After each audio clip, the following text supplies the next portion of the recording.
When the skies stretched to the oceans, and Pangaea's continent was frozen over, thawing slowly, we walked and roamed from northern parts to below this, echoed calls across coasts from far scapes where all worshipped the goddess. In the midst of primordial temples, many walk naked, but men were taught to think as Svetambaras and worship the Tirthankaras of darkness in stark opposition, those of the rainbows, of onyx and obsidian, ochre, golden and diamond spectrums ancient. God body armor upon us, reflecting calmly in iridescent crescent rhythms, patterns of biotechnological photosynthesis mapped upon us in pages of tapestries made to be lavishly conscious. We glowed so effervescently in glyphs upon our exoskeletons that light bodies reflected upon our brightness quite calmly. Essential medicines exuding karma and jewels and gems bonding in true union, infinite in songs.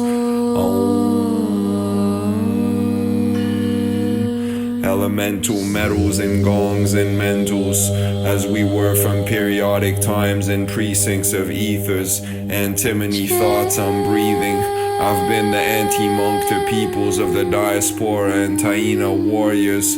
We are the beings that slaughter cancers upon Gaia like the Vatican and torture answers from cardinals of sinful horrors. We sifted through their spilling organs with simtaras from these ogres, cis and zombies.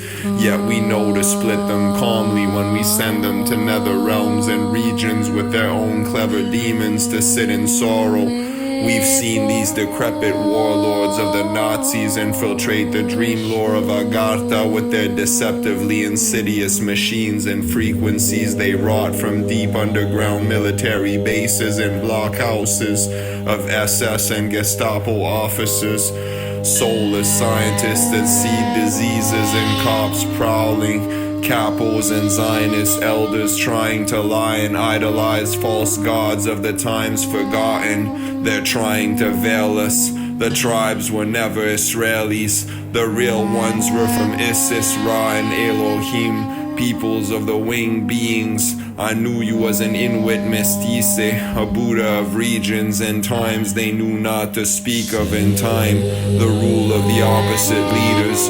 They knew the story of Ea and Mars to be the true sequel. Speaking of all of this is grueling to seize, yes, construing the evils of those who knew they were slaughtering boons of the goddess and rulers of peace. How could they do this with war and diseases? There's more to this story and more degrees of gory theses. Tomorrow's evenings is the future. Remind yourselves when it's time to tell them the story of how we all are beings of the Sangha truly when we watch over species and author the peace we talk of, like when we watch what we eat in speeches and leaves dosed in each dosha.